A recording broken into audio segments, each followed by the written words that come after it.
1962. A gleaming watch ship slides out of Savannah, Georgia, drawing crowds to the waterfront like a moon launch.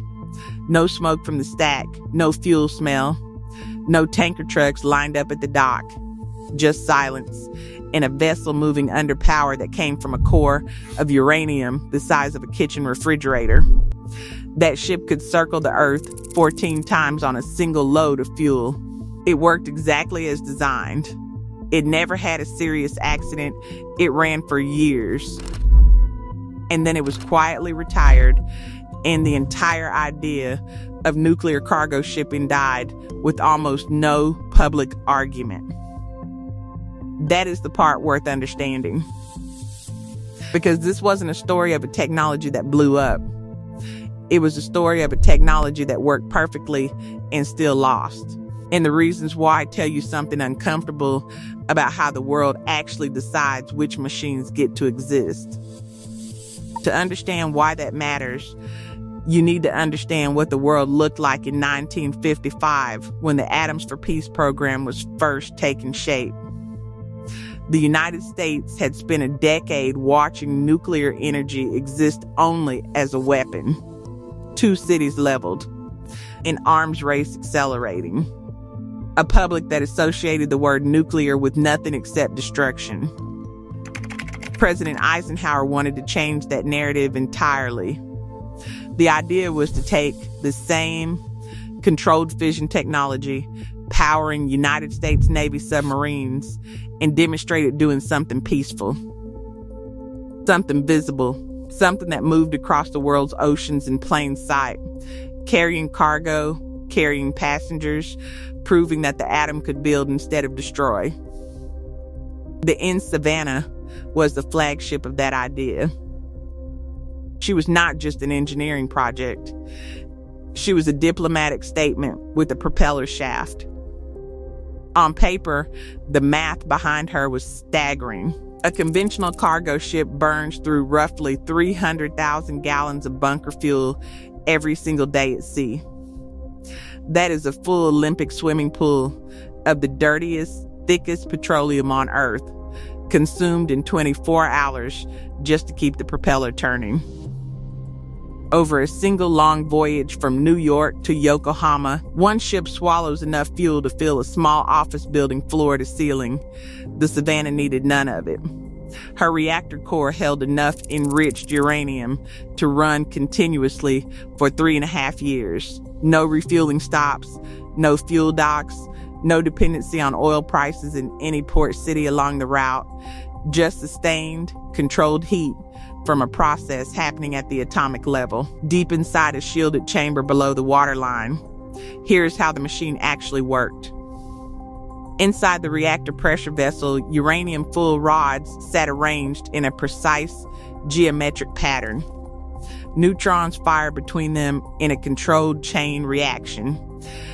That reaction generated enormous heat, not through burning, not through any chemical process, but through the splitting of atoms at a scale that has no real equivalent in everyday life. That heat moved into pressurized water flowing through the primary cooling loop. This water was kept under roughly 2,000 pounds per square inch of pressure, so extreme that it could not boil even at temperatures exceeding 550 degrees Fahrenheit. It carried that thermal energy into a steam generator sitting adjacent to the reactor compartment.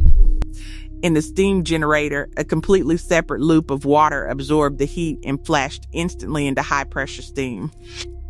That steam drove the turbines. The turbines drove the reduction gears.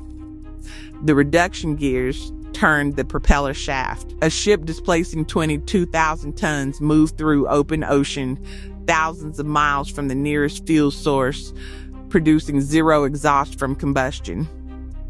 The propeller turned because of controlled atomic physics happening inside a compartment you could fit 2 family cars inside. The engineering was quiet, almost unnervingly quiet. No roaring diesel engines shaking the hull. No vibration from combustion cycles rattling the bulkheads. Crew members who served aboard the Savannah described an almost eerie stillness compared to every conventional freighter they had sailed before. The loudest thing in the engine room was the hum of the turbines and water moving through pipes. It worked exactly as designed, and that is precisely where the story breaks from every version most people expect. Here's the thing that completely dismantles the common sense narrative. The NS Savannah was not canceled because the reactor failed. It was not shut down because of a radiation leak, a pressure vessel rupture, or any catastrophic accident at sea. There was no emergency, no evacuation, no disaster. The technology performed without incident. What killed nuclear cargo shipping was not an engineering problem. It was the world the ship had to sail through the moment it left open ocean and tried to pull into a port. Every single port the Savannah attempted to enter required individual government-level negotiations before she was allowed to dock. Not Port Authority approval, not a harbor master signing a form. Actual diplomatic negotiations between the United States government and the government of the destination country conducted months in advance for every single port call. Japan took the better part of a year of talks before allowing the Savannah to dock in Yokohama. Even then, protesters lined the waterfront in large numbers. The memory of Hiroshima and Nagasaki was less than 20 years old. A nuclear vessel flying an American flag in a Japanese harbor was not a symbol of peaceful atoms to the people standing on that dock. No amount of engineering documentation changed that emotional reality. West Germany required a separate legal framework before she could offload cargo in Hamburg. Some ports refused entirely, regardless of what safety certifications or government assurances the Americans presented. The insurance situation was arguably worse. Commercial shipping insurance is built on historical actuarial data. Underwriters look at decades of loss records for a given vessel type and price their premiums accordingly. There was no historical data for a nuclear-powered cargo ship. Insurance companies had no model. What they did have was an instinct that potential liability from a reactor incident in a commercial port was so catastrophically large that standard marine insurance frameworks could not contain it. The premiums they quoted were so far outside normal commercial shipping rates that the economics of the Savannah collapsed before a single ton of profitable freight was ever moved. Then there was crew licensing. Every officer serving aboard a nuclear vessel required special federal certification that took months to obtain. The maritime labor pool that could legally operate the ship was tiny. Training pipelines to expand that pool did not exist at commercial scale. Every voyage required assembling a crew that no normal shipping company anywhere in the world was staffed to replicate. And underneath all of these obstacles sat one devastating economic reality that nobody in the Atoms for Peace program had fully accounted for. Bunker fuel was cheap, not slightly cheaper, extraordinarily cheap.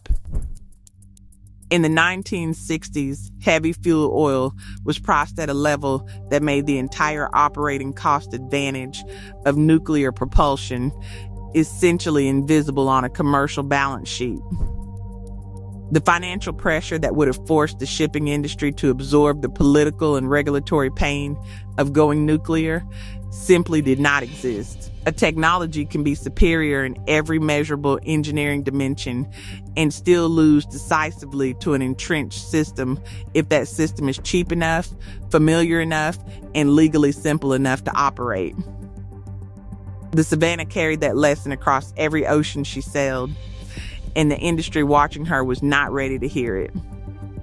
Other countries tried anyway. West Germany launched the NS Otto Hahn in 1968, a nuclear-powered ore carrier built for commercial freight. It completed 126 voyages over 10 years. The reactor performed without incident. But the same port access problems, the same insurance complications, the same crew licensing burdens followed her into every harbor she entered. The economics never resolved. Japan launched the Mutsu in 1972 after years of political battles so fierce that the ship spent extended periods anchored offshore because no port community would allow her to dock. When a minor radiation issue was detected during early sea trials, the political fallout was severe enough that the vessel never recovered a path to commercial operation. She was eventually converted to a conventional research ship and the nuclear system removed entirely. 3 countries, 3 ships, decades of engineering investment, 0 commercial cargo operations that ever approached financial viability. By the time the oil shocks of the 1970s arrived, which by every rational economic calculation should have been the moment nuclear cargo shipping finally made undeniable sense, the window had already closed. The regulatory frameworks were not built. Port access agreements were not in place. The insurance industry had no viable product to offer, and public fear of nuclear technology, building steadily through the 60s, was sharpened into something far more powerful by 3 Mile Island in 1979 and Chernobyl in 1986. The political cost of pushing nuclear cargo shipping forward after Chernobyl was essentially immeasurable. No government in the democratic world was going to stand before voters and propose more nuclear vessels in civilian ports in the years following that disaster. The Savannah was decommissioned in 1972. She is still afloat today, tied to a pier in Baltimore, Maryland, designated as a National Historic Landmark. You can see the white hull from the highway if you know where to look, a working machine that never got to do the work it was built for. What is genuinely strange is that the technology never went away. Nuclear-powered vessels are operating right now, today, all over the world. Russia operates a fleet of nuclear icebreakers capable of holding Arctic shipping lanes open through ice conditions that would stop any conventional ship cold. They do exactly what the Savannah promised. They run for years without refueling. They work. The difference is geography and control. Icebreakers operate in remote Arctic waters where there are no civilian port communities lined up to protest a reactor pulling into harbor. The economic case is not debatable because no other technology can physically do the job, and the Russian government controls both the ships and every port they ever enter. Remove those 3 conditions and you are back to the Savannah problem. Same physics. Completely different outcome. Which leaves the question the Savannah story makes impossible to ignore. If nuclear propulsion works in the water and fails on the dock, what does that tell you about why the United States Navy has been running nuclear reactors on aircraft carriers and submarines for over 60 years without the civilian program ever finding its footing? Same reactor physics. Same enriched uranium fuel. Identical thermodynamic principles driving turbines connected to propeller shafts. One program became one of the most powerful naval forces in human history. The other ended with 3 ships and a landmark resting quietly in Baltimore. The gap between those 2 outcomes is one of the most revealing stories in the history of military versus civilian engineering. It reaches far beyond ships, and it changes how you think about every piece of advanced technology that shapes the world you live in today. That is exactly what comes next. If the hidden mechanics behind machines that changed history are what keep you thinking long after the screen goes dark. Subscribing means you will be here.